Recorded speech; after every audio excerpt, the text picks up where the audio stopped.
Morning everybody, I am Sridhar Reddy. Today my topic is covalent bond. So immediately, who given the covalent bond? The covalent bond was proposed by Lewis. Lewis proposed the covalent bond. And in order to get the covalent bond, what is the condition? The condition will be the electronegative difference between the two atoms must be less than 1.7. A and B are the two atoms whose electronegative difference must be less than 1.7. Then only there exists a bond. That bond is called the covalent bond. Immediately, what is the definition of the covalent bond? Covalent bond is nothing but is a mutual sharing of the electron. A bond formed between the two atoms by the mutual sharing of electron, and that bond is called the covalent bond. For example, I will take hydrogen, chlorine and HCl. So these three are the very best example.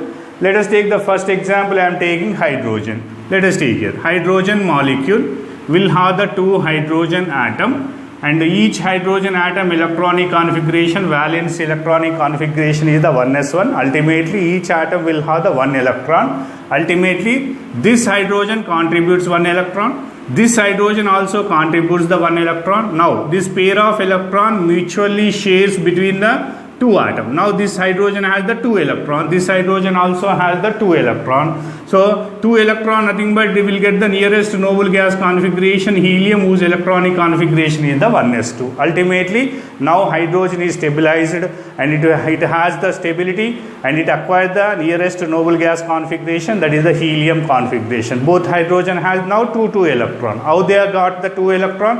One contributes one electron, another hydrogen contributes another electron. Now the pair of electrons shared mutually by the two atoms, ultimately both will get the two electrons. Chlorine you take. It also chlorine 2 atom whose atomic number is 17 and valence electronic configuration, if you observe, 3s2 3p5. Ultimately each chlorine will have the 7 electrons in the valence shell. I am taking this chlorine, so let them take in the 7 electron, 2 to 4 to 6, and this is the 7th electron. This chlorine, if you observe, 2 electrons, 6 electron, and this is the 1 electron. Now this unpaired electron, they mutually shares between the two chlorine atom. Now this chlorine has 6 plus 2, 8 electron. This chlorine also will have the 8 electron. Ultimately they stabilized. They will get the nearest noble gas configuration, argon configuration. In the valence shell they will get the 8 electron. Ultimately chlorine also stable by the mutual sharing of electron. Now I am taking the HCl. I am taking HCl, hydrochloric acid.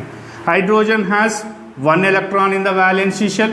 Chlorine has the 7 electrons in the valence shell. So this is the unpaired electron. Now this hydrogen, now this pair of electrons shared between the hydrogen and the chlorine. Ultimately this hydrogen will get 2 electrons. This chlorine will get the 8 electron. Nothing but hydrogen is stabilizes to the helium configuration. Chlorine is stabilizes to the argon configuration. Ultimately now they are the stable. Chlorine atom is unstable, but chlorine molecule is the stable due to they are held by the covalent bond. What is the covalent bond? A bond formed between the two atoms by the mutual sharing of electrons. This is the concept you are having.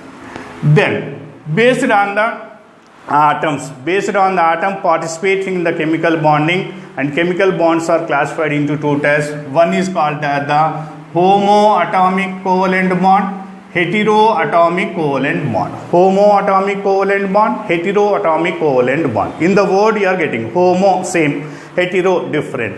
A covalent bond takes place between the same atoms, then it is called the homoatomic covalent bond. For example, here I was given hydrogen, chlorine, fluorine. What are the elements? Hydrogen, HH, same. Chlorine, Cl, fluorine, Ff. So the covalent bond takes between the two same atoms, similar atoms. Then the bond is called the homoatomic covalent bond. If the covalent bond takes place between the two dissimilar, two different atoms, for example, HCl, HBr, HI, like this, immediately the covalent bond is called the heteroatomic covalent bond based on the atoms participating in the covalent bond. Number 2. Based on the number of bonds, the covalent bonds are classified into 3 types.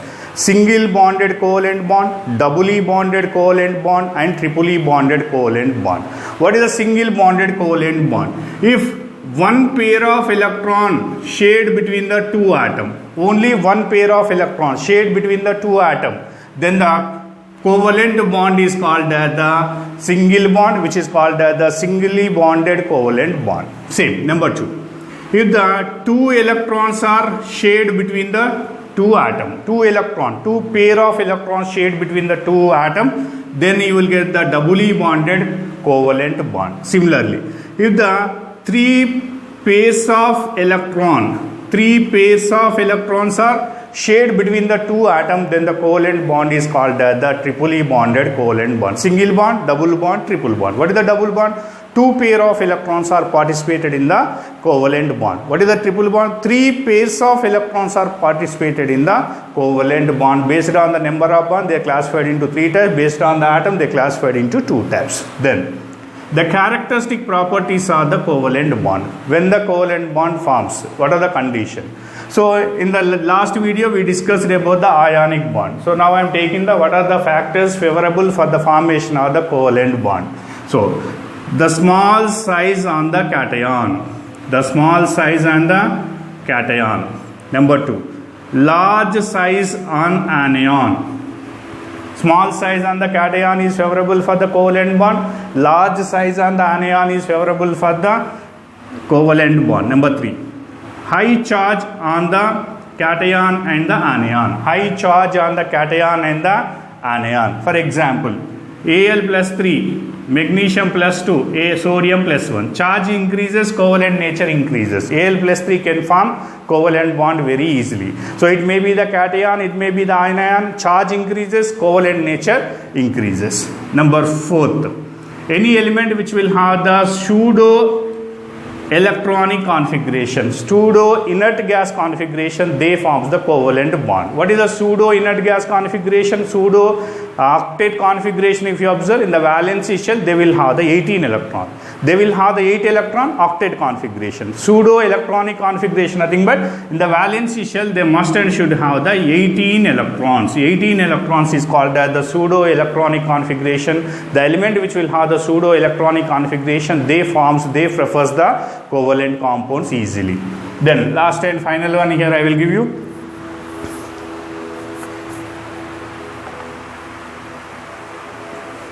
Properties of the covalent compound. Properties. Number 1. Ionic bonds, if you observe, all the ionic compounds are the hard solids. But whatever the covalent compound exists as liquid nature, solid nature, as well as the gaseous nature. So all type of elements are present which forms the covalent compounds. They are soluble in the non-polar solvents. Ionic compounds are soluble in the polar solvents, whereas the covalent compounds are soluble in the non-polar solvents. Number 3, they are the bad conductors of heat and electricity. Whereas the ionic compound, they are the good conductors in the molten state. But in the covalent compound, it does not show the conductivity except one graphite. Graphite will have the conductivity.